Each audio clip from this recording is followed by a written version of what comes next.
Hi everybody, I'm Julie, and you're about to watch an amazing video about queer love, the ultimatum, or the ultimatum queer love. Stay tuned, you're gonna love it.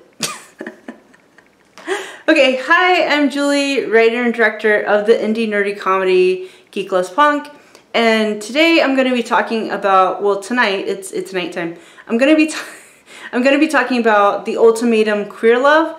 I'm gonna be honest, but like keep it real. Okay, I got a request to talk about the ultimatum queer love, and yes, so that's what I'm gonna do. First thing I want to say is these are real people. So because they're real people put in like an interesting situation, right? A reality show.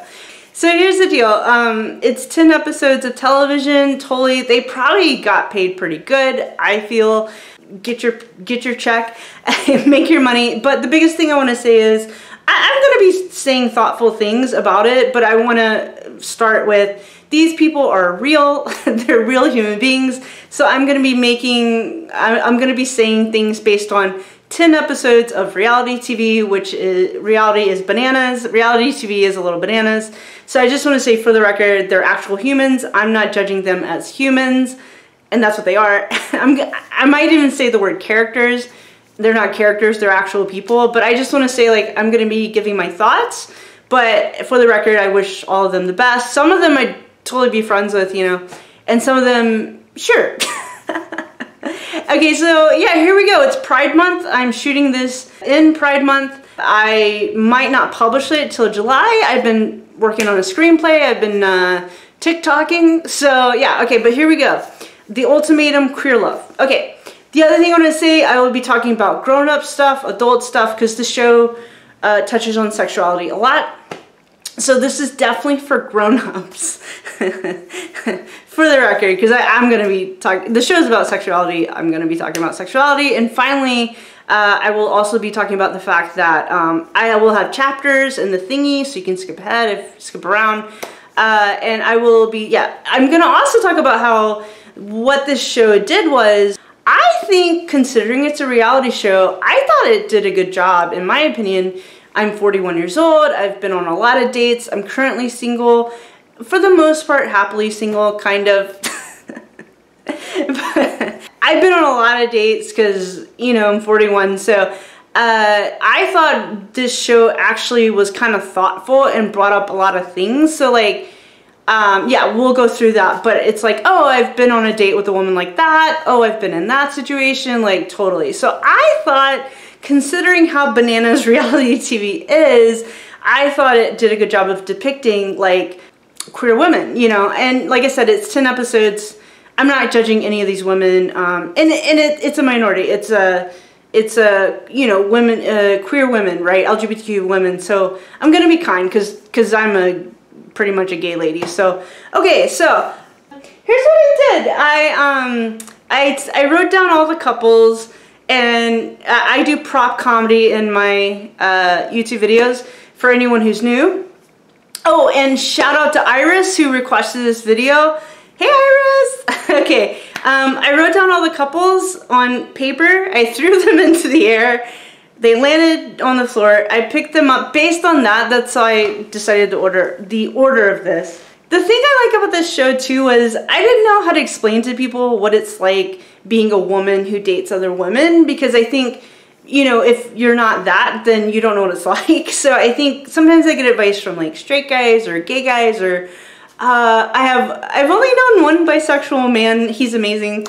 Yeah, but you know, anyway, and I've gotten advice from, sometimes I get dating advice from straight ladies, but I think what this show shows is like, wait, you know, this is what it's, I thought it was kind of accurate on, considering it's a reality show, this is what it's like when women date other women, because there's so many instances where I was like, oh my gosh, I've been in that situation, considering it's a reality show. Okay, the premise is, I recommend the show. It is a reality show, it's on Netflix.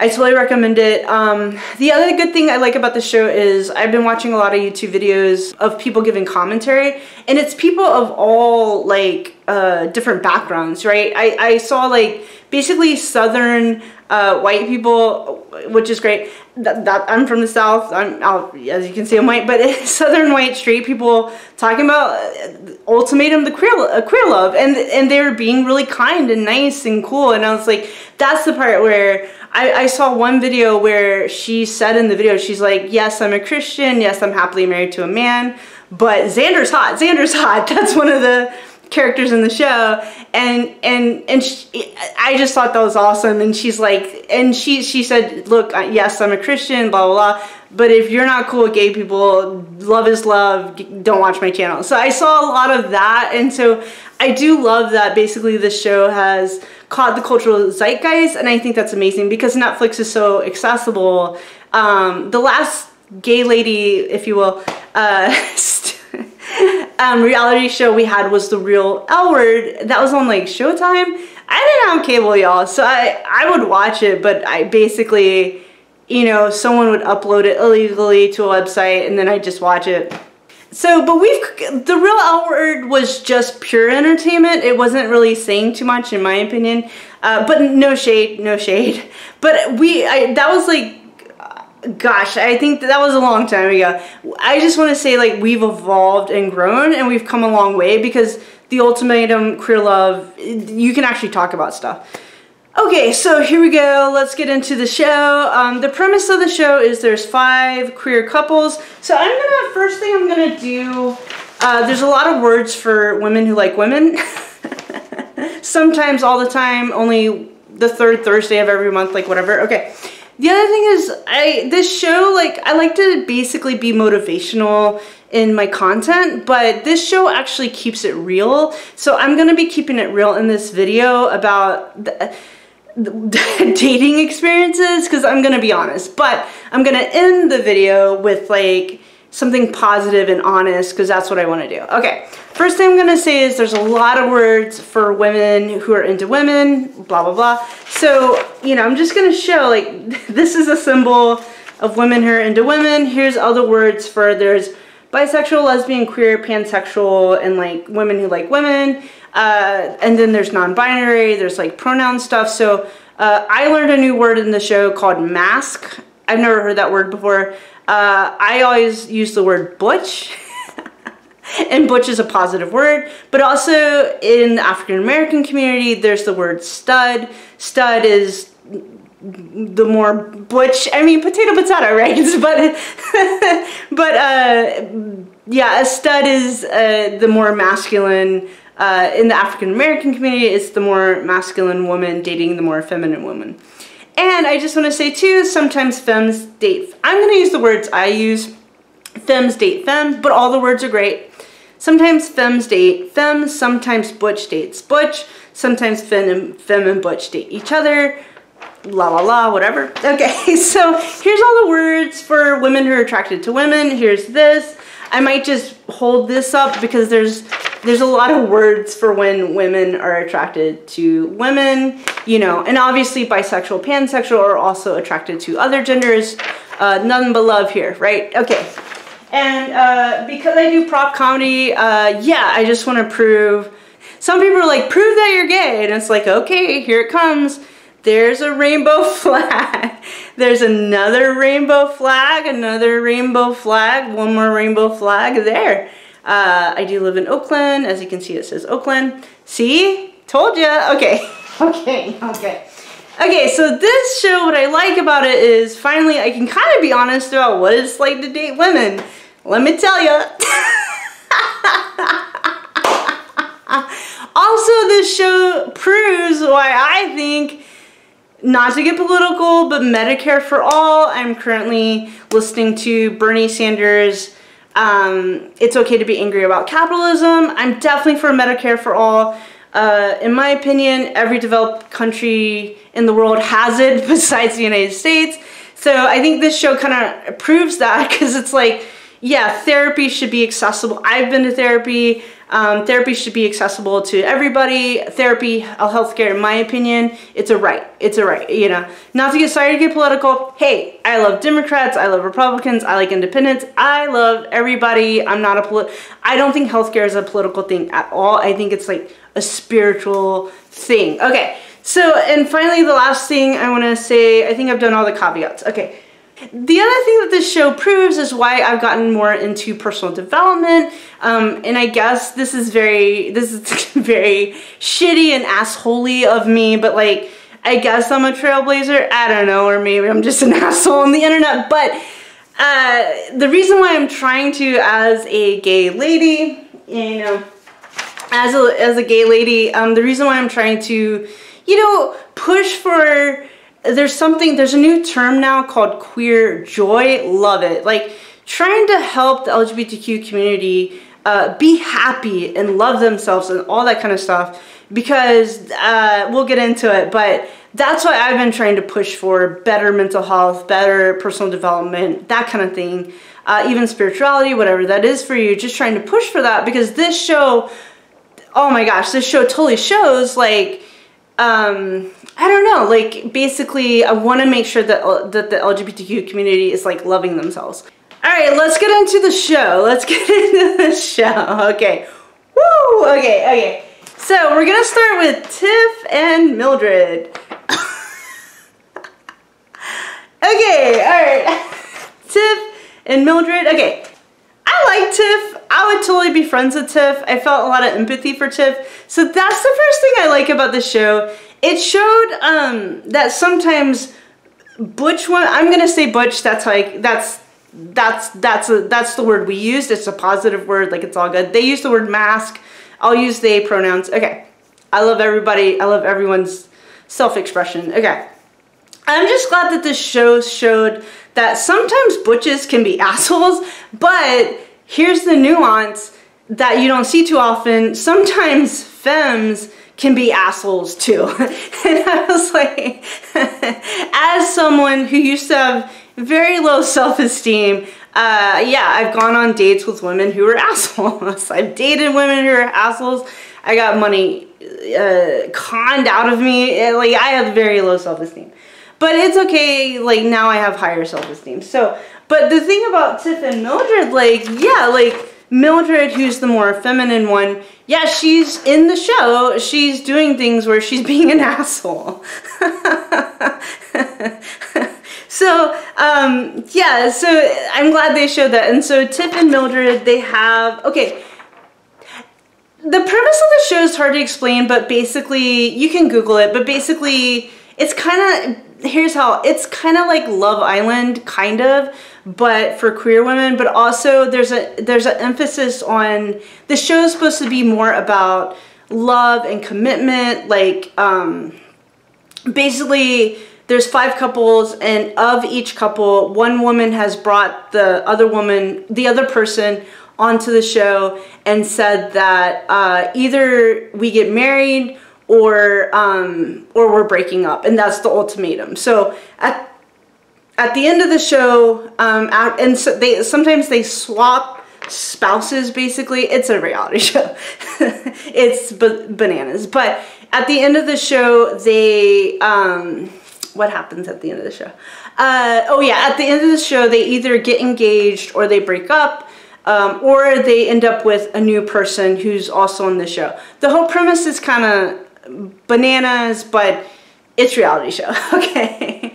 All right, Tiff and Mildred. So yeah, I think Tiff is cool. Like I thought Tiff was cool, but in this case, Tiff is the mask one, Mildred's the feminine one, and like, yeah, the way Mildred's talking to Tiff is mean. She's being mean. Then when they swap spouses, yep, it's weird. It's entertaining, but like, it's weird in real life, you know. But when they swap spouses, Tiff ends up with, no, I'm sorry, Mildred ends up with Aussie, and Mildred's kind of being mean to Aussie.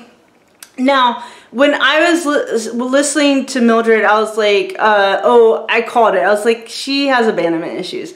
And then cut to like 10 minutes later, she's like, I have abandonment issues. And I was like, yeah, I called it. Because I have abandonment issues too, so I get it. So, or I mostly worked through my shit, but I was like, yeah. So, yeah, we come to find out. So basically, Mildred's just kind of mean with the way she talks.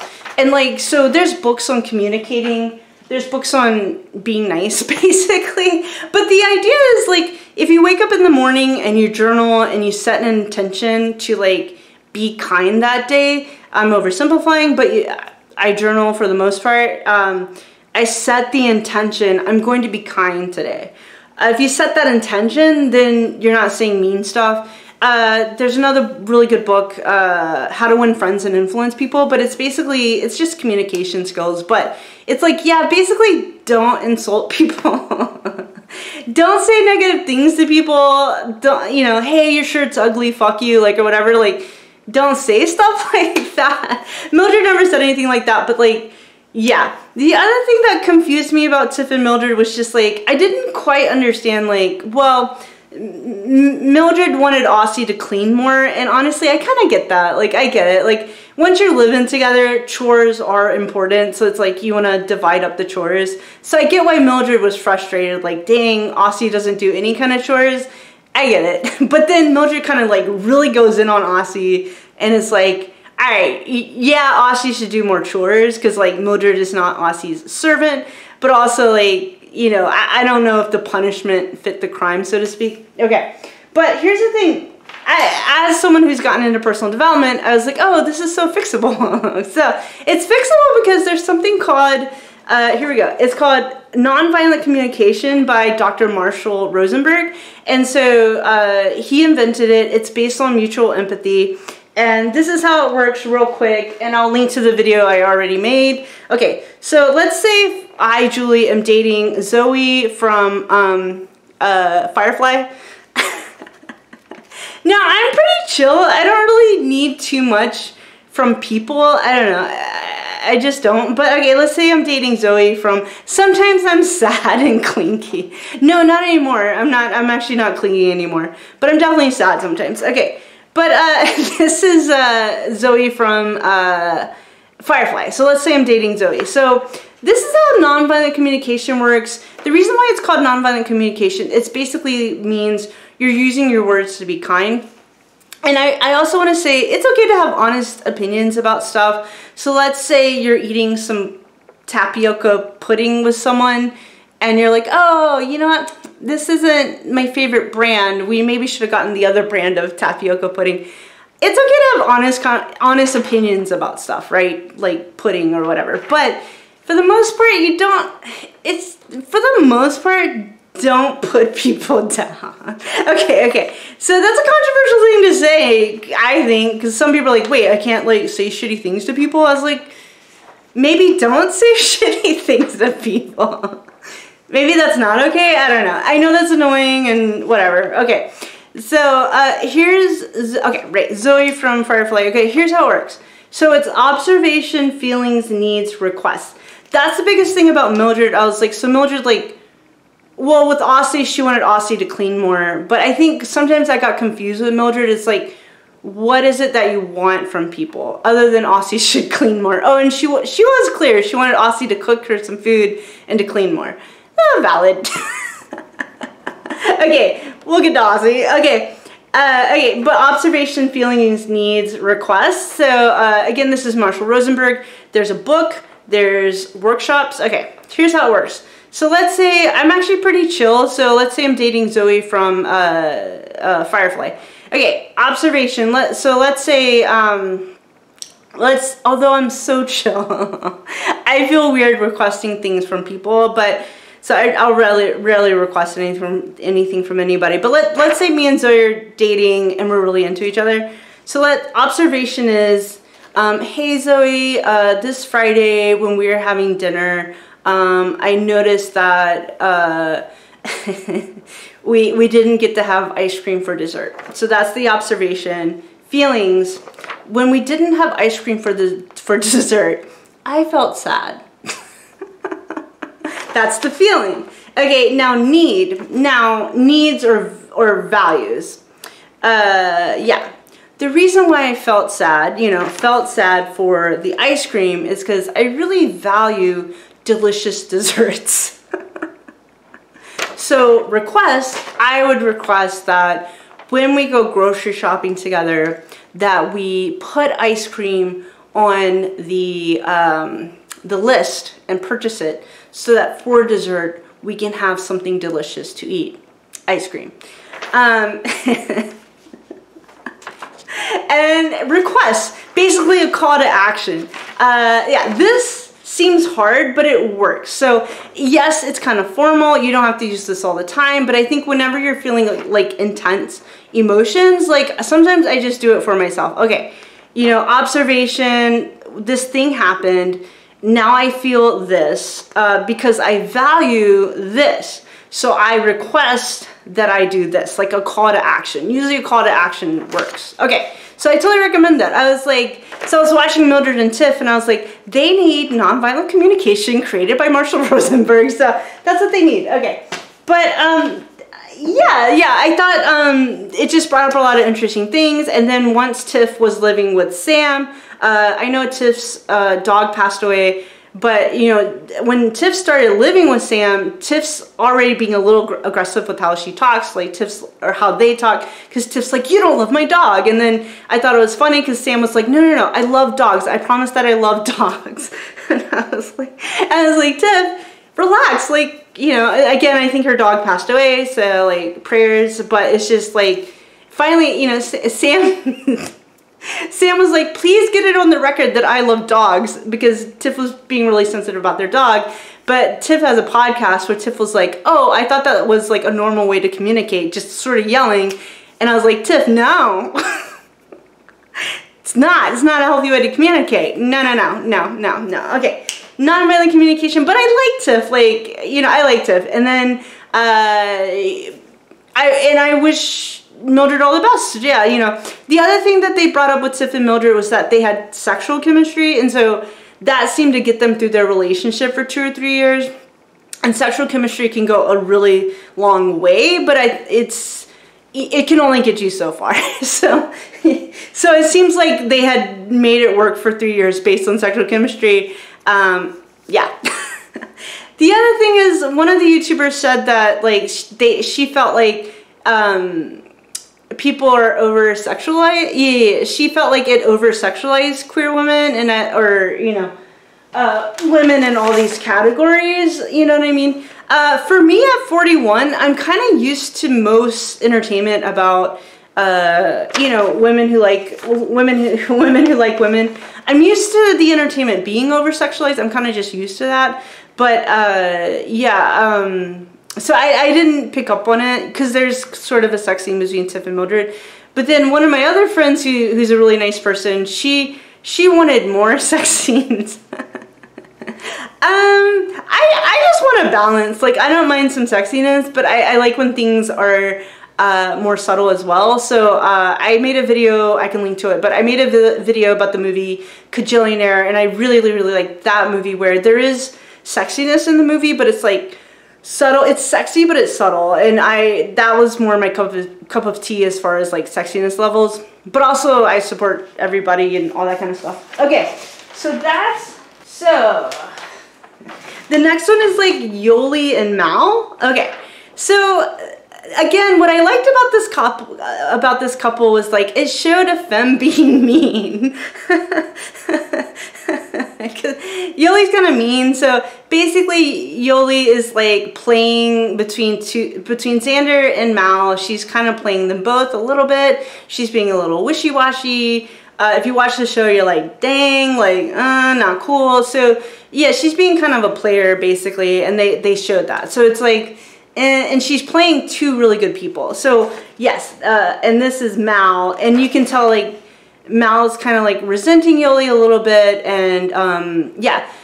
One YouTuber said that Mal is fine as fuck. Agreed.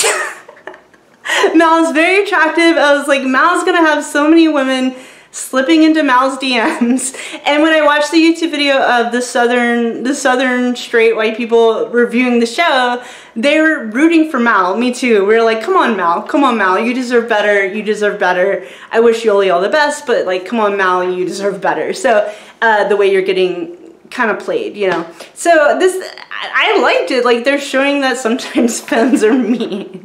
Because I've been on dates with femmes who are mean. I've encountered mean femmes. Not all women are mean, but some women are mean. And I was like, I'm so glad they're showing this. So, And yeah, Mal is very attractive. Mal's amazing. I would totally be friends with Mal. I would totally be friends with Tiff. They're fucking awesome for sure.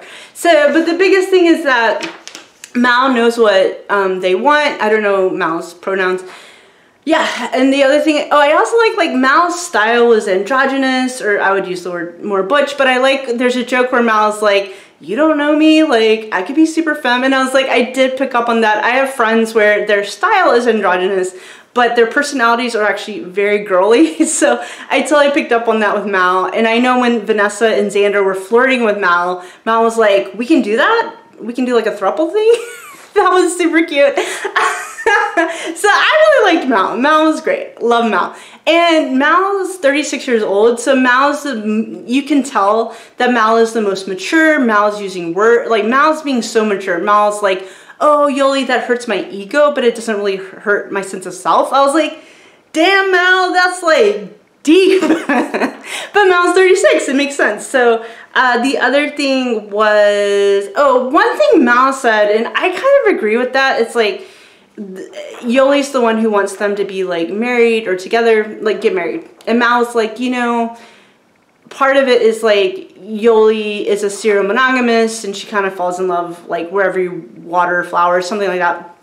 But the other thing Mal said was like, but I don't quite have all my ducks lined in a row. And it's like, I kind of wanted to have like my shit together a little bit more. Although to me, it seems like Mal's pretty great, but I get what she means by that. When Mal says, I kind of wanted to have my shit together before I get married to somebody.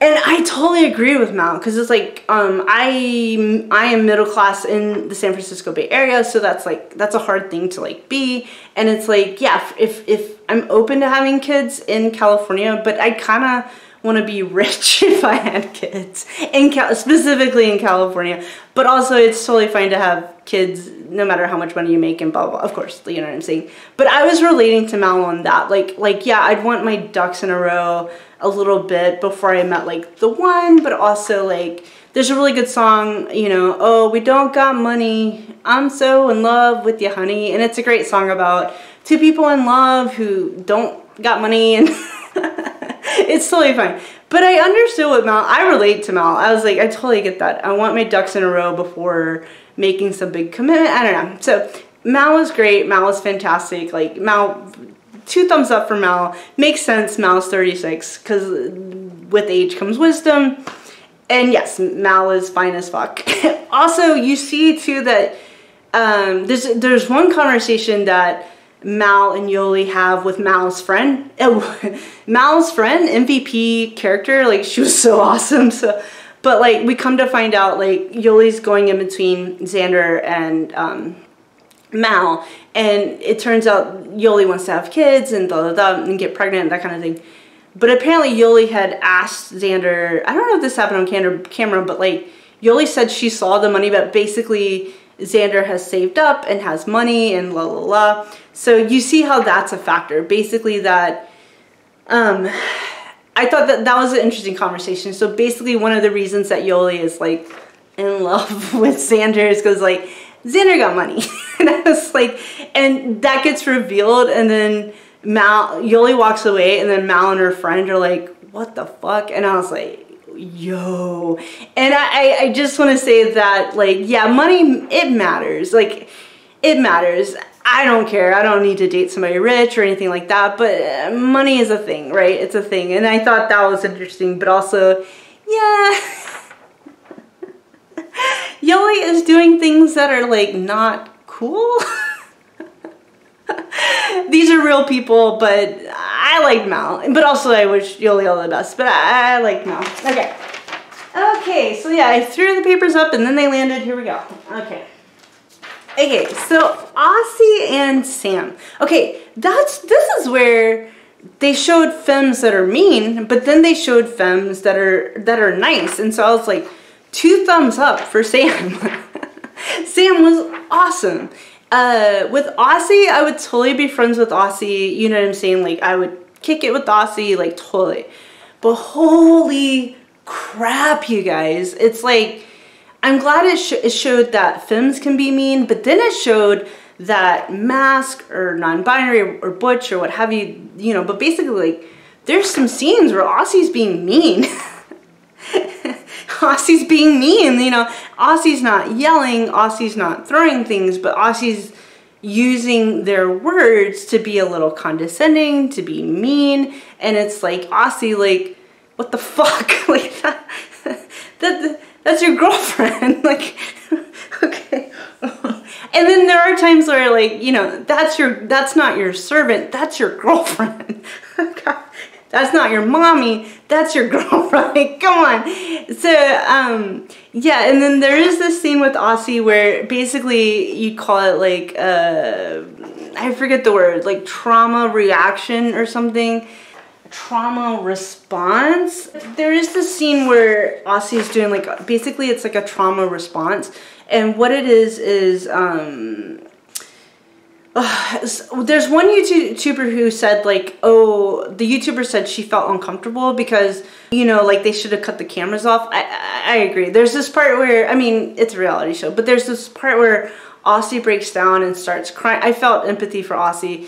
Aussie breaks down, starts crying about basically she essentially had abusive parents and that kind of thing. And Aussie had abusive parents and that kind of thing and hadn't quite worked it out.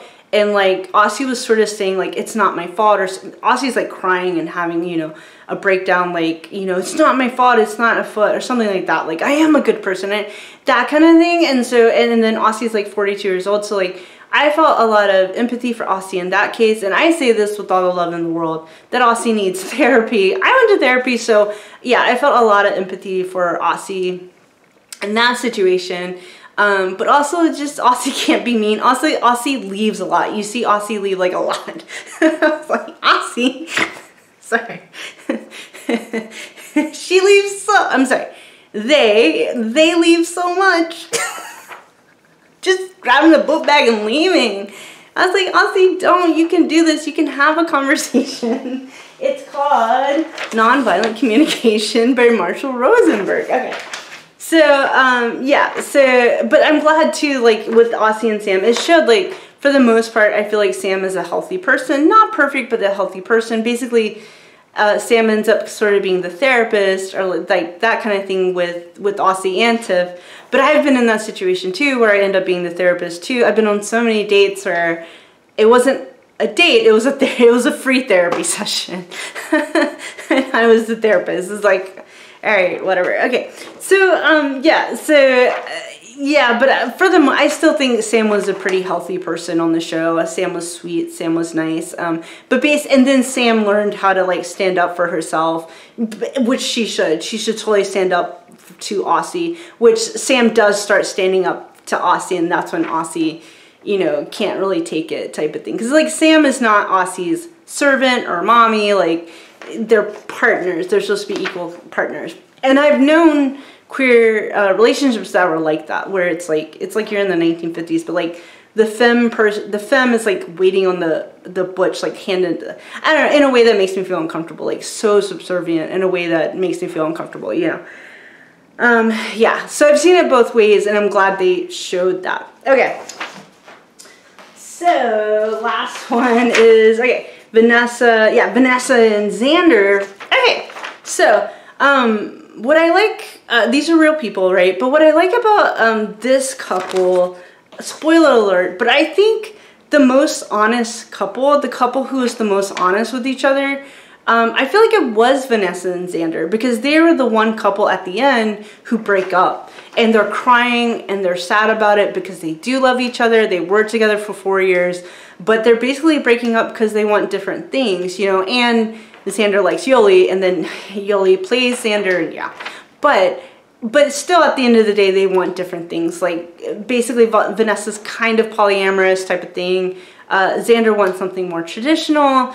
And me too, like long-term, I would want something more traditional too. I'm more in that vein. But you can tell with Vanessa, as you get to know her, it's like, yeah, she just wants to have some fun in general. She's not looking for anything too serious. That's valid. But if that's the case, yeah, she needs to, they gotta break up, which is sad. So sad. Okay. Yeah, Xander. Okay, so here's what this reminded me of. And I gotta plug in my camera. 1 second. Vanessa and Xander. Okay. So, Vanessa and Xander, yeah, they're the most honest couple, and I'm glad they showed a character like Vanessa. Vanessa doesn't seem that bad. They did make her like the villain of the show very quickly. Vanessa was just there to kind of have some fun, and I think that the show was more centered around commitment and love. So yeah, okay. But anyway, here's what Vanessa and Xander reminded me of. I think I got on, like, I'm pretty much a nerd. I'm not a player, like, whatever. It's okay to be I mean, whatever. I'm not judging players, but, like, you know, I'm just being honest about who I am. So, I've been on dates with women like Vanessa, where to me it seems like Xander was Vanessa's first girlfriend. So I feel like in some ways Vanessa doesn't quite know how like the queer lady, yeah, Vanessa doesn't know how the queer lady world works or whatever. So, yeah, so I feel like when Vanessa first showed up, I feel like she was a little full of herself, a little bit kind of cocky, or I guess confident.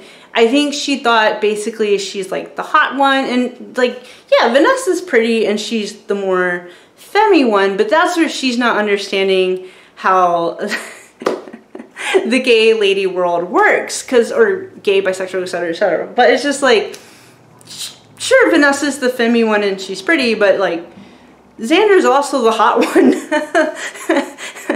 Xander's just as hot as Vanessa. It's just a matter of taste or aesthetics or what you're into, because Xander's a little more, might be when I'm not sure what they identify as gender-wise, but, you know, more the androgynous one, more the butch one, that's the words I would use. But it's like, Xander's also the hot one. So I think when Vanessa showed up for the show, she doesn't know how the gay lady world works, or gay, bisexual, etc. So when she showed up, it never occurred to her. She even says that, like, Xander is asexual except for her. I'm like, Vanessa, come on. Come on. Okay. Okay. But I think it never occurred to Vanessa that Xander would meet somebody. Like, Vanessa doesn't get that Xander's a hot commodity. Like, Xander's a physical therapist. Xander's sweet. Like, she came across very mature, or they came across very mature. Yeah, like, they're the hot one too. And that's what Xander, Mal, both hot, totally, okay. Or fine as fuck, whatever. So that's what one YouTuber said about Mal. So what I want to say about Xander is that, I've been on dates with women where I'm like the tomboy one, and I actually do femme up sometimes. Like, I don't mind wearing makeup. I don't mind wearing dresses. You know, I've been told I look cute in a dress, so I will femme up sometimes. I'm kind of in the middle, you know. I'm cool with the term tomboy. That works for me. So, like, but, you know, I'm the tomboy one. You could say butch, or the term soft butch. That's a thing.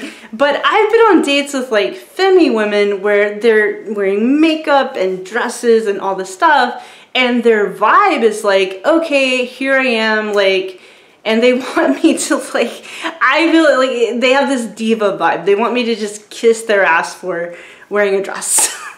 Like, Vanessa had that energy. I was like, oh, I've been on dates with women like her. She had that energy. I'm the hot one, kiss my ass. I'm the hot one. I'm hot, I'm hot, I'm hot. And then, like, you're the butch one, la la la, you know, kiss my ass. So, so they want me to just, I guess, like, suck up to them or whatever, the vibe of it is obnoxious. Like, I'm not feeling it, you know what I'm saying? So, and I was like, oh my gosh, how did they find Vanessa? Because I've definitely been on dates with women like Vanessa where they're like a little bit full of themselves, you know, and like, yeah, Vanessa's pretty, like, not want to take it away from her looks, but her attitude is like, in the show, is like such a turn off. Not that, whatever, like, she go on a date with me, like, whatever, I don't care.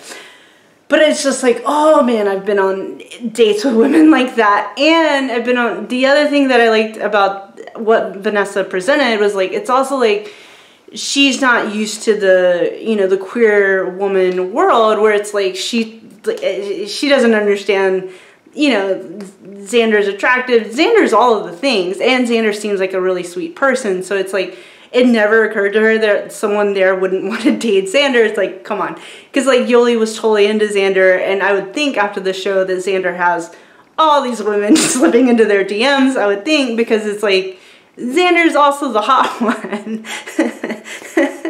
So like, Vanessa, come on.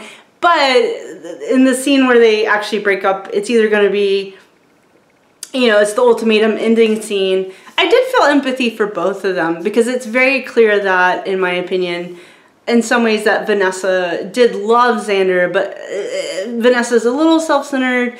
Vanessa took Xander for granted, for sure. I felt like that by women, definitely. Like, even in friendships, it's like, I've had to end friendships because, or whatever, it's like, they're taking me for granted. And it's, yeah, it's too much. Like, it's too much. Like, if you feel like garbage around someone, you gotta cut them loose. Because you're anyone out there, you're a person, you're amazing, you're awesome, and you're the hot one.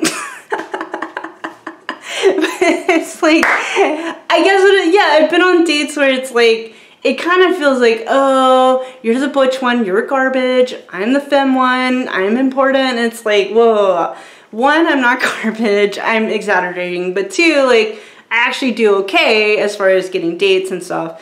And like, I do okay. I'm not perfect, I don't look like Beyonce, Marilyn Monroe, whatever, but I've been told by enough people that I'm cute. Sometimes men ask me out, which is cute. But yeah, I'll go on dates with femmes, and I'm the tomboy one, and they're kind of acting like I'm Quasimodo. I don't know why they went on dates with me. Okay, they're acting like I'm the Hunchback of Notre Dame, whatever the fuck. Yeah, like yeah. And I'm just like, yes, I'm the tomboy one. I like pants, I like t-shirts, I don't usually wear a lot of makeup, but like, what? I do okay. I actually do okay. I was like, so I've definitely been on dates with women like Vanessa. No, thank you.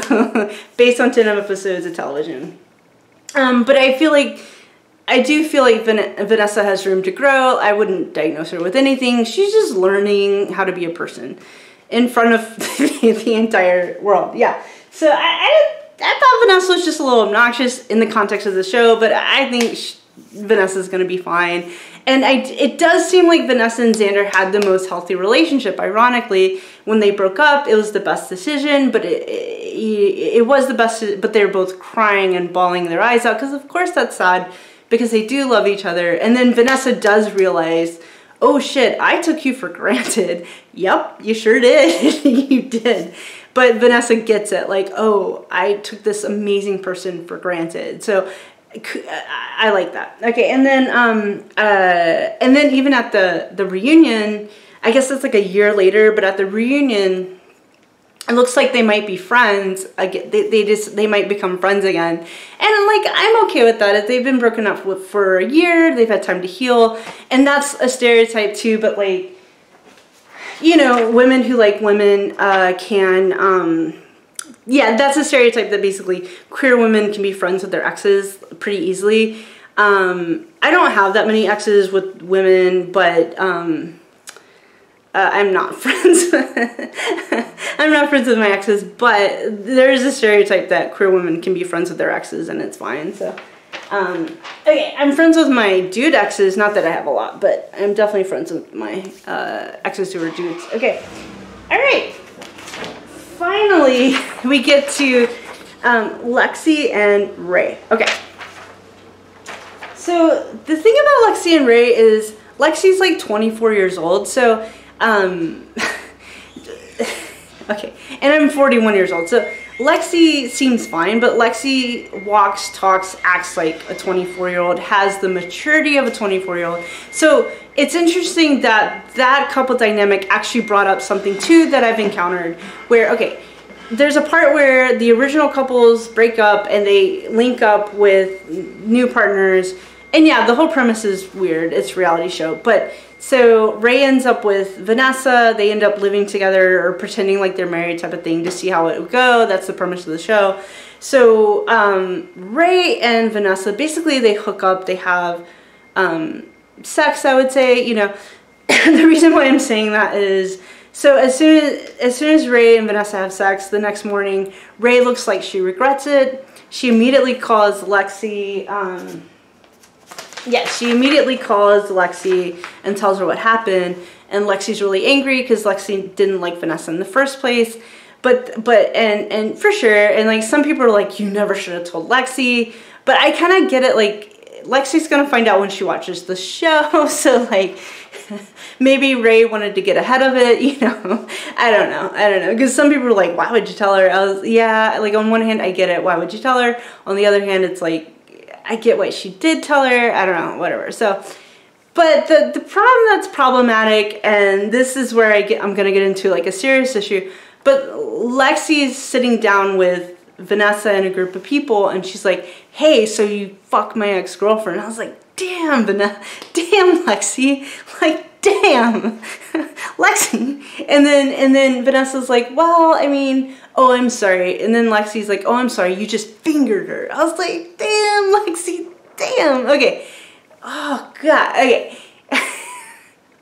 I don't know, like, if Lexi was gonna confront Vanessa, take her to the side, but also it's like, technically it's not against the rules. But here's my issue with that. Lexi keeps going on and on and on about it. They called it fingergate. So basically Vanessa fingered Rae. And they talk about that. That's the show. But Lexi keeps going on and on and on about it. And what was kind of scaring me was that, you know, like finally Rae has to say, like, it was consensual. Like, we both wanted it. And I was like, yeah, exactly. And then they even, in the show, they had to cut to some dialogue of Rae saying, oh, that feels really good, keep doing that. So I think, like, for sure, like, maybe they shouldn't have hooked up, maybe it wasn't a great decision, they just hooked up for fun, like, you know, even Vanessa said that, like, hey, it wasn't the best decision. That's Lexi and Rae.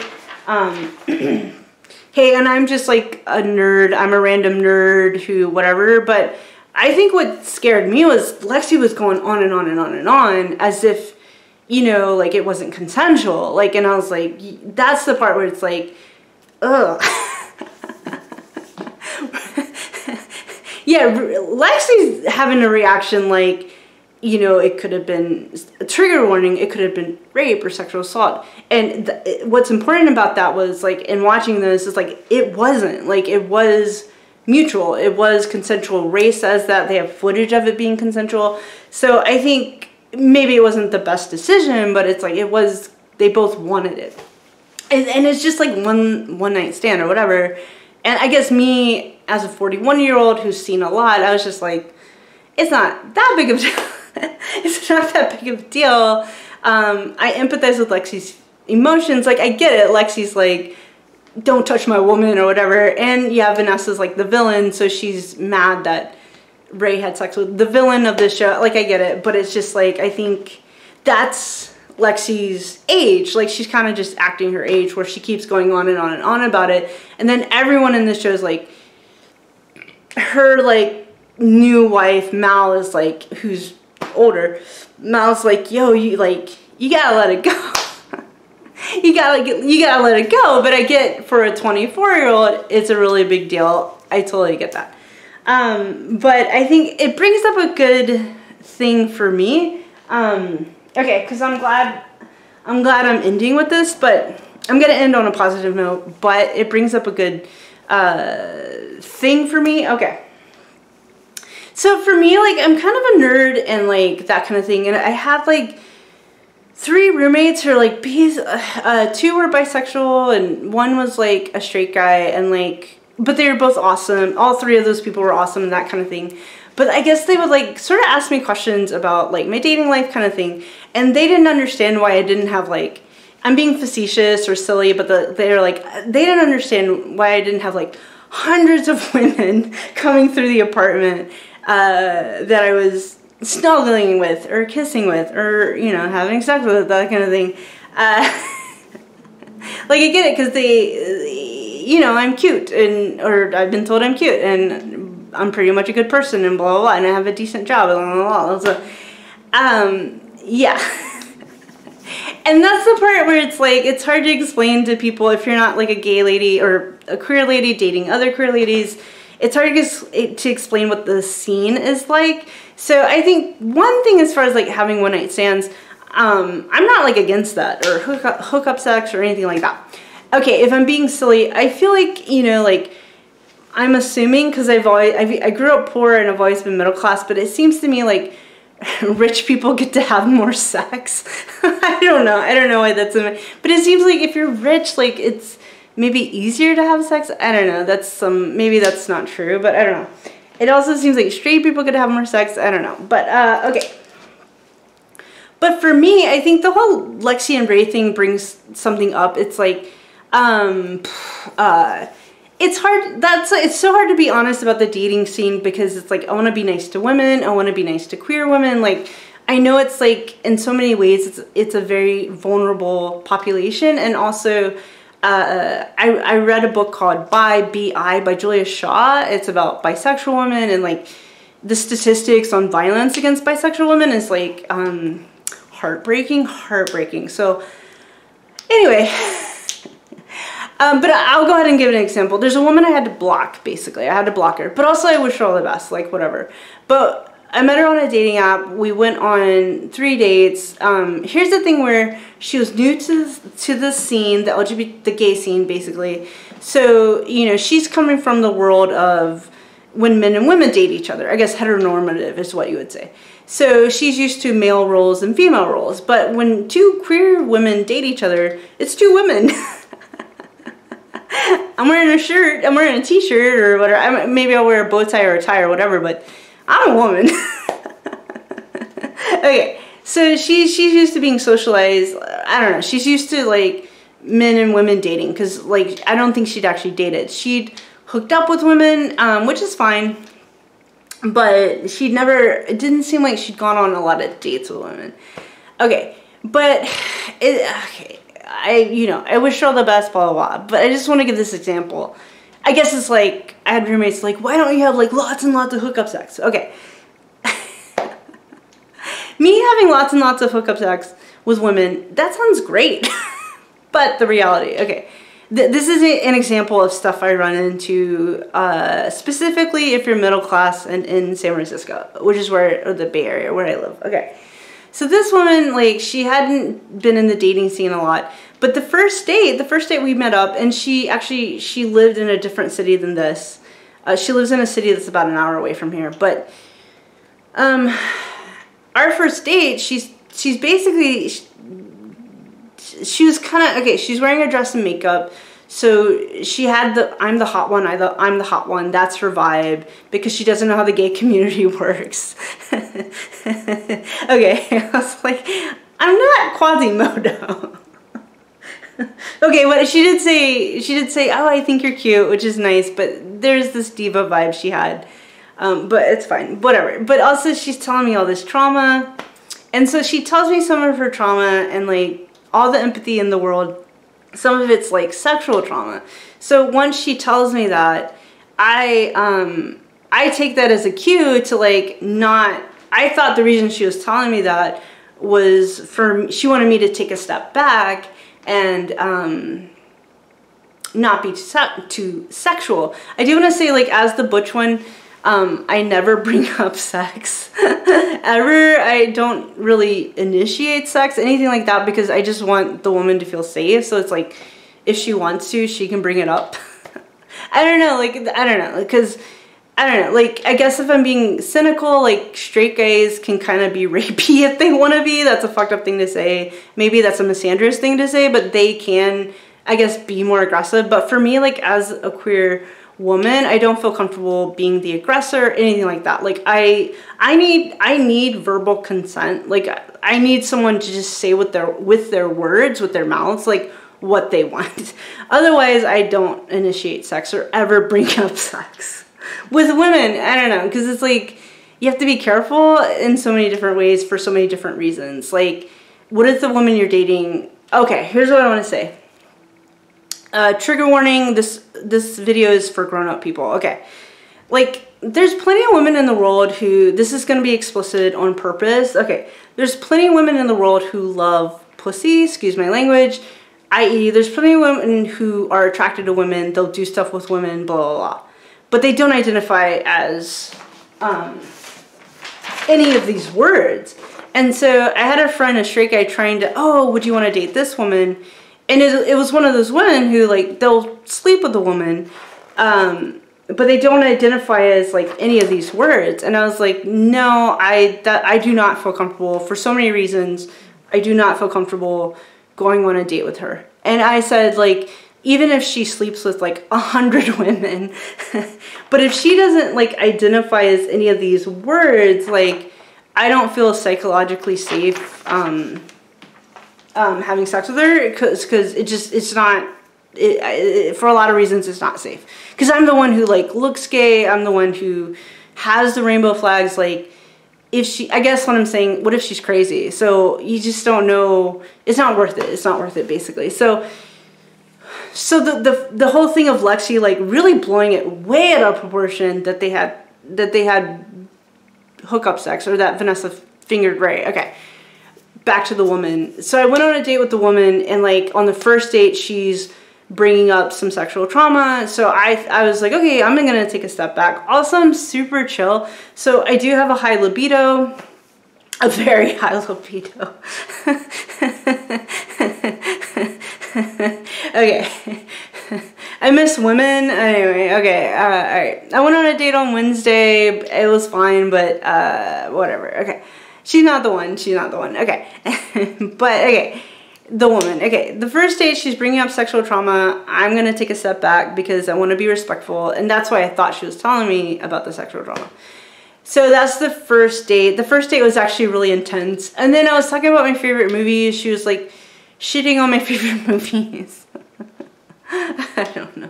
The other thing I get from women is, on the first date, they want me to be really, really into them. But what I wanted to say was that, like, for me, the point of a first date is just to see if you want to go on a second date. And I think that's healthy, personally, you know what I mean? So I think that's the healthy way to go.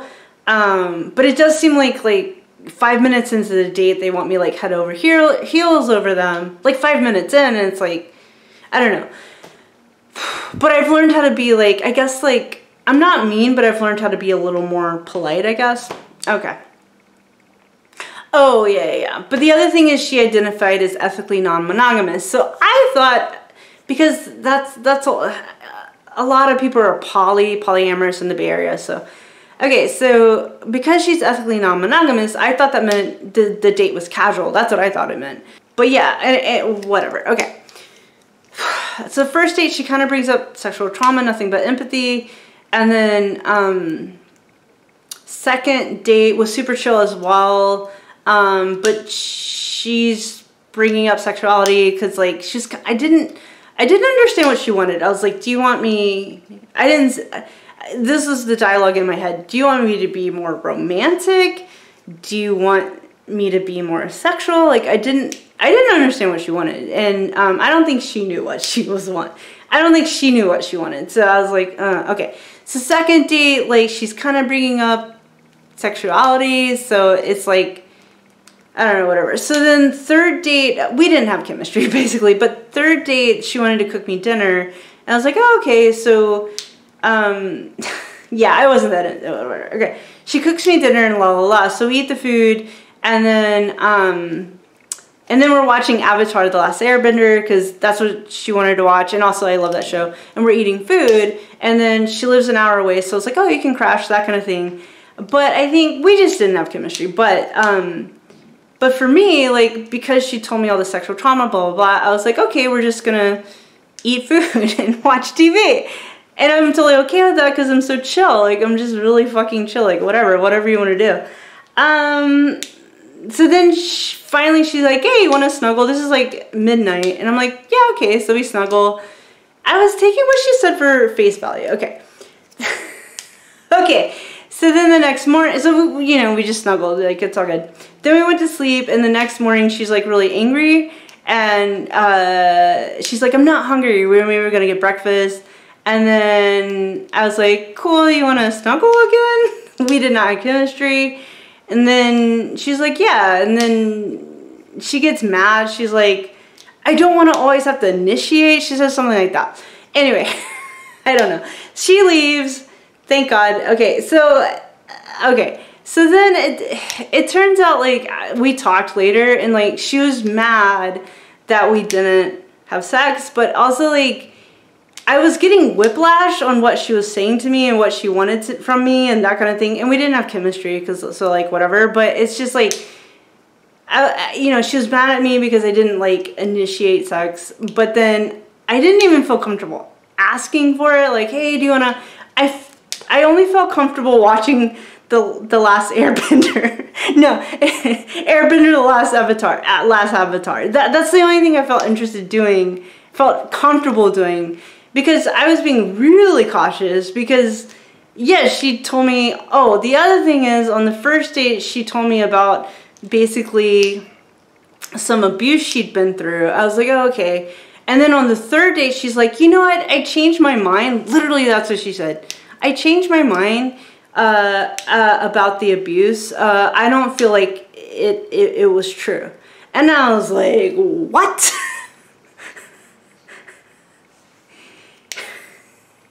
She's like, I don't think it happened. I was like, what the fuck? Okay, so nothing but empathy for her, but I was like, you can see how there's so many reasons why I did not feel comfortable having sex with her. So I'm really, really glad, thank God, I did not have sex with her, because I'm not even being braggadocious, but, like, that's just a little sample of what dating queer women is like in the Bay Area. It's bananas. So, but anyway, okay, so anyway, when we talked, I was like, hey, like, she's like, why didn't you go for it? Why didn't you have sex with her? She sounds so pleasant, right? Doesn't she sound great? Okay, so, but no, on the phone, this is like a year or two ago, on the phone, when we were on the phone and she was mad at me, I was like, oh, but, like, I was like, well, you didn't really say anything, like, you didn't say you wanted to have sex, so how do I know if you want to have sex? And then she's like, oh, but I, like, walked into your apartment, and I was like, whoa. I was like, well, lots of people walk into my apartment. I don't assume consent. I don't assume they want to have sex with me. Because there's a lot of reasons why people come into my apartment. Like, like my friends, like, I have lady friends, I have straight guy friends, and we might just kick it and watch TV and shit. So, anyway, I was like, no, I can't assume consent on sex because you've walked into my apartment.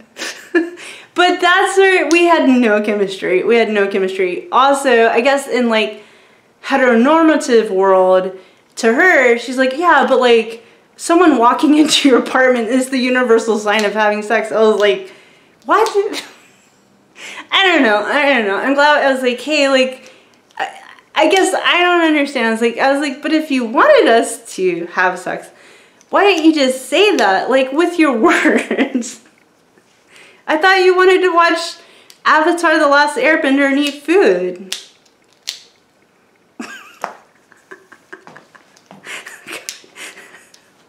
Okay, okay. I'm glad, okay. That, like I said, that's just a small sample of what it's like to date if you're middle class in the San Francisco Bay Area. Okay, so, like, okay, so with that, I say that with all the love in the world, it's hard to find people who are like, I say this with love, and this is why I'm for Medicare for all. This is why I'm listening to Bernie Sanders. It's Okay to Be Angry About Capitalism. It's a great book. I love Bernie Sanders. I'm not even trying to be political with that. I love Republicans, Democrats. I love everybody. This is not a political channel. Okay, but I say this with love, but my queer lady friends that I'm friends with out here, they're pretty awesome and amazing, right? So I'm gonna use two words. They're psychologically sound. Like, they have trauma. I have trauma. But I'm 41 years old, and I've, for the most part, worked through my shit. It wasn't easy, and if you want to see me be sad and have low self-esteem, all you gotta do is scroll through my channel. And you can see how, when I had low self-esteem, or I didn't know any better. But psychologically sound, it's hard to find. I say this, all the love and empathy in the world. It's hard to find people who are like queer women who are psychologically sound, and it's hard to find queer women who are level-headed. I say that with love. So, but my queer friends, gay queer lady friends, they are psychologically sound. They are level-headed. They're amazing. But I know, like, in the context of the San Francisco Bay Area, when we talk about dating, we're like, dating, the scene, why? Okay. The other thing that, because it's the Bay Area, everybody's polyamorous. A lot of people are into BDSM. That's totally fine. But that means, like, they want me to be the aggressor. It's like, my ex-girlfriend, she gave me a copy of The Secretary by James Spader, and Maggie Gyllenhaal is in it. I never got around to watching it because, I don't know. I just didn't. But when my ex-girlfriend gave me that DVD, it was a DVD. She wanted me to be James Spader. Y'all, come on. But okay, The Secretary is about BDSM. James Spader is like the dom, and Maggie Gyllenhaal is like the sub, and it's totally fine. I'm not judging BDSM. I don't think I'm boring sexually. I don't think I'm boring in general as a person, but I don't want to like tie someone up and beat them up. I'm sorry, I'm ridiculous. Nothing but empathy towards everybody, but it's like, I don't want to do that. So when a woman brings up BDSM, let me guess, you're poly, and you're into BDSM, and you want me to tie you up, and then you want me to beat you up.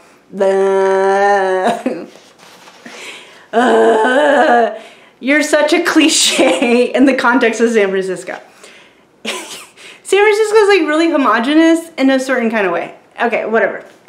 Okay, I'm gonna end this in a positive way. Okay, in a positive thing.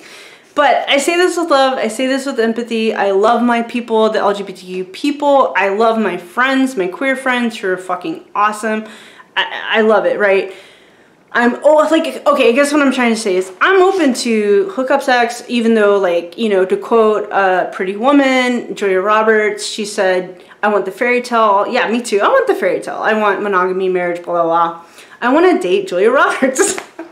I'm just kidding. She's straight. But I love her, like, from an acting standpoint. Her movies are good. Anyway, I got distracted by Julia Roberts. She's so good at acting. She's so talented. Okay. But yeah, I guess with my roommates who are, like, questioning me, I didn't know how to explain to them what the dating scene is like when you're a queer woman dating another queer woman, and in my case, you're middle class in San Francisco. That's a very specific thing. I'm living it. And I was like, I didn't know how to explain all that. Now I can just send them a link to this video. Because it's like, from what I saw, it is easier for straight people to have sex. It's easier for rich people to have sex. I don't know, that's from what I saw. So I was like, well, you guys are kind of straight. Like, of course it's easy for some of you to have sex. Whatever, that's all anecdotal. And, you know, to any straight people out there who are suffering, or, you know what I mean? Like, I love everybody. I have empathy towards everybody. This is all anecdotal. None of this is based on science. This is just based on my life. I've lived in San Francisco for like 15 years. And there's good things about it for sure. Okay. But that's where it's like, even with, like, it seems like if you're a gay guy, it's easier to do hookup sex if you're a gay guy. And I have to explain to gay guys, like, sometimes I envy it. I'm like, man, that sounds awesome. Like, hookup sex or orgies. I was like, that sounds amazing. And I'm a nerd. I was like, God, that sounds so great. And I was like, but with women, you have to be careful, and you have to care about their feelings. Of course you do, because of course I'm not an asshole, and like, I don't know, it's tricky. I think there are queer lady orgies, but I don't know, you guys. I don't know. I don't know. Okay, I think it's easier if you're rich. I think hookup sex is easier if you're rich. That's my opinion, whatever. Okay, but yeah, level-headed, psychologically sound, like, you know, I knew one woman, she said in the Bay Area, she's like, you know, I didn't really date for like 7 years, because she said, like, it's the same thing, like the scene, you know, finding queer women who are psychologically sound and level-headed is hard to find, is what she said.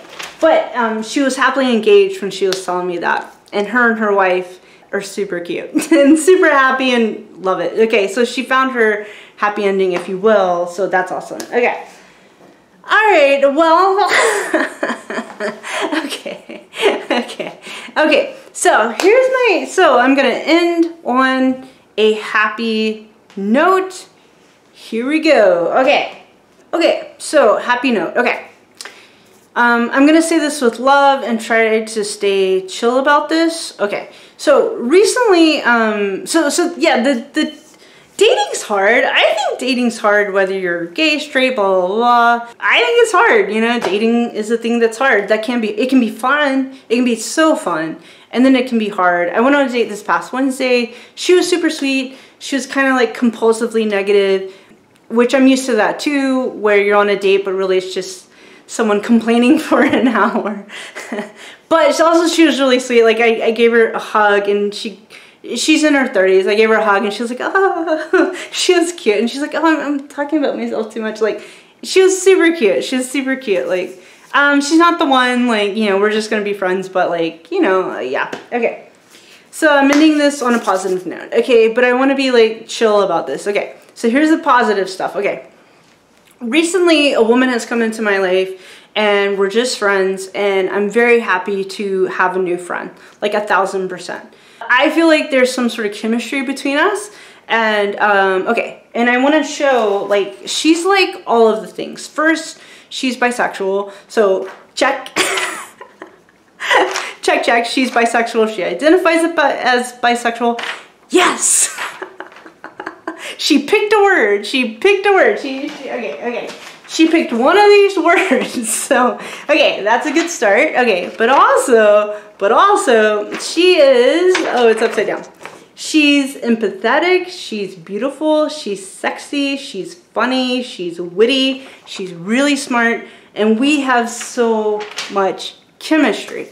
Now, I've never heard this term. I've heard the term microaggressions. I'm going to talk about something called micro empathy. I'll give you a small example. Okay. I was hanging out with her and a mutual friend, and we're just going to be friends because the circumstances aren't there. We can't go on dates with each other. We can't because the circumstances aren't there. Okay. It doesn't allow for us to date, but I'm super happy to make a friend. But there's something there, like, there's a connection there for sure. That you know how Spider-Man has the multiverses? I just saw the Spider-Man movie. Okay, let's say I have a multiverse. Somewhere in the multiverse, I feel like me and her, you know, could date and be happy together for sure. Somewhere in the multiverse. But the circumstances just don't allow for us to date, right? Okay. But what if the circumstances did allow for us to date, hell yeah, I'd go on dates with her. Like, hell yeah, Okay, so, oh, micro empathy. Okay, so I'll give you an example of just how everything she does inherently, she's being empathetic and kind, even micro empathy. So one example is, I was like chomping down on some chicken wings because chicken wings are delicious. So I'm like, eating some chicken wings. I was like, and then I was like, oh no, like I ran out of water. But she noticed that I ran out of water before I did. Not that I need anyone to serve me, like, no. But I was like, chomping down on some chicken wings, and then I go to get my water, and the cup is empty. I was like, oh no. So then she very sweetly, she's like, oh, you're thirsty. And she just very sweetly handed me a cup of water. She saw a need, and she fulfilled it, and then micro empathy, basically. It's very sweet. Yes, I grew up in a abusive home and blah blah blah, and I've had you know, friendships dating wise. I had to go to therapy to stop dating or being friends with really mean women. But it's like, that's just a small example of how like everything she does is empathetic and kind, like legit. And like, I guess I've dated women or been friends with women, they don't give no fucks if I'm thirsty. They don't fucking care. They would want me to walk around with a pitcher of water, making sure I'm pouring them with cups of water. I don't explain it. So that's just a tiny example of yeah, like I feel like in the multiverse, if we dated, it would be a competition on how good we could be to each other, right? And so, yeah, she's like all of the things, So for me, it's like I'm totally happy to be friends with her. And to me, it's like she's, yeah, I guess what I'm trying to say, and I say this with like all the love in the world, but in my experience as a middle class gay lady in San Francisco, women who are this, like queer women who are this, like these things, and also like this, I feel like that can be kind of hard to find, which is why I'm for Medicare for all. It's also why I'm trying to boost the mental health of the LGBTQ community. I'm trying to like boost the self-esteem, the love. I also have videos on I grew up Christian, so blah blah blah blah blah, deconstructing the you know the Bible verse, blah blah blah. I have all that too. Where I guess I'm a trailblazer. I mean, I'm saying that, and maybe that makes me an asshole, but yeah, I'm trying to like boost as much as I can and the mental health of the LGBTQ community, because it's like I do want our community to be happier, to feel more joy, because it's like these dates are depressing. Oh God. Oh God. I'm sorry. Okay. But I say that with empathy. I say it with empathy. I say it with someone who has trauma and grew up in an abusive home and grew up poor and clawed my way up to middle class in California, and that's hard. And yeah, I say it with empathy, but one of my friends who's a DJ, they were showing like a dance party, a queer dance party, and they had a big banner that said queer joy. And I was like, yes, yes, yes, yes. To everyone out there, especially LGBTQ people, but please fight for your joy, your inner peace. Like love is love is love is love. When a person desires another person, like that's a beautiful, spiritual, amazing thing, or it can be. So yeah, like please, please, please, please, please love yourself and try to find, for sure life can really suck, but also life can be extraordinary. So please look for the good stuff. Like right now, my therapist has been TikTok. Watching really funny videos on TikTok. Okay, do what you gotta do though. If you need to watch cats flushing toilets, I mean, that's cute. Cats do a lot of cute things, and so do puppies. I mean, do what you gotta do. There's this TikTok channel. It's about a cow who's best friends with a duck. That's the channel. They like swim together. It's amazing. It's amazing. They hang out with each other. They snuggle with each other. It's a cow best friends with a duck, and it's extraordinary on TikTok. Okay, so queer joy. Okay, so another happy ending I want to say is I recently went to the legendary The White Horse in Oakland, California. And Oakland's a great city. This gay bar has been around since 1933. LGBTQ bar. Okay, so last Sunday, my friend who's super fun invited me to this event. My friend DJ'd, and it was about 30 or 40 of us. I can't complain about the Bay Area for sure. And I've been to Los Angeles, love Los Angeles. Oh my gosh, such a great city. In my experience, the people were pretty great there. Okay, so, but I went to the White Horse, great bar, legendary bar. If you're ever in the San Francisco Bay Area, definitely check out. It's like a nice neighborhood bar, like kind of like Cheers, but for LGBTQ people. It has a dance floor. So yeah, it was a group of us, about 30 or 40 of us. It was a lot of queer women. There's some super cute gay guys. It was very racially diverse. And the DJ was playing like a lot of Latin music. And so I was, you know, watching the Latin people, or my friends who, some are Latin, but I was watching them to see how I should dance to this. And, but anyway, it was so much fun. It was so positive and amazing and awesome, and we were being nice to each other. And one of the women, or I don't know gender expression, but you know, Jen, I think it's okay, but Jen was like, you know, I was either gonna meditate today. I was like, hey, this is where we're evolving, we're growing. The LGBTQ community, we're growing and evolving. So anyway, but she was like, I was either gonna meditate today or I was gonna come out and party. And I was like, well, this is a form of meditating. But anyway, we were dancing and having fun, and it was awesome. And it was just so positive and good. And I was like, okay, and it was at least 30 or 40 gay guys, queer women.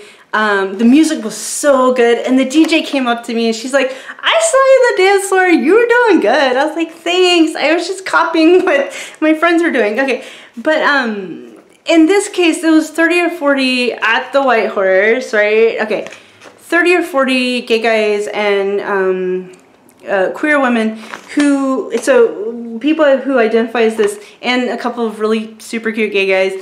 Also, it was like different ages. There's like a really cute gay guy couple. Sorry, this is awkward. One guy was like kind of a chubby white guy, super cute, and like a super cute Latino guy, and like, I don't know, it was cute. They were a cute couple. And they looked older, maybe like in their late 40s, 50s. So cute. But anyway, they were playing music, and like they were dancing, and I don't know, it was fun. Everybody was having fun. But in that instance, it was a group of people who were like all LGBTQ, but also, if I were to say, I didn't take a survey, but the vibe was so like positive and awesome and amazing that I would say most of those people would qualify, would have these things in common: empathetic, beautiful, sexy, funny, witty, smart, chemistry. It was just such a good vibe, and we had so much fun. Okay, so this is the White Horse. Fun, yeah, fun with love. Yes, come on, gay community, we can do this. Okay, the iconic White Horse bar, now owned by a queer woman of color. Hey, okay, great bar, totally recommend it. Totally. Okay, so those are my thoughts on the Ultimatum Queer Love. We've come such a long way. I can't believe how many people covered this show. That's freaking amazing. Timestamps below. Thank you for watching. Fight for your joy. Fight for your love. You are a blessing. You are a child of God or the universe, but you are deeply, deeply, deeply loved and cared for. Trust me on that. So yeah, and yes, it's a good show. I thought, give or take, considering it's a reality show, it's pretty accurate.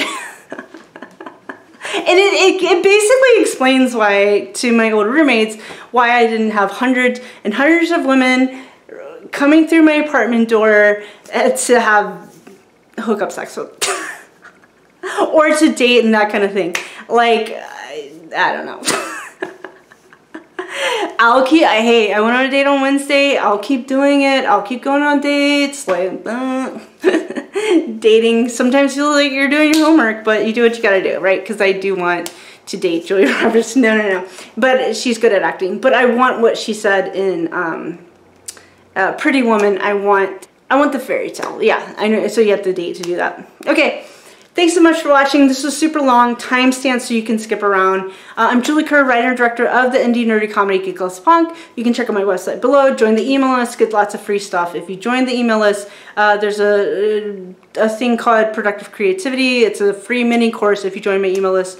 All right, thank you so much. If you want to support me, subscribe, ring the bell, do all the things. I'm also on Instagram, all the stuff. So yeah, and feel free to engage, leave me any comments. Life is awesome. Be good to yourself. Universal healthcare for sure. Love you all. Talk to you later. Bye.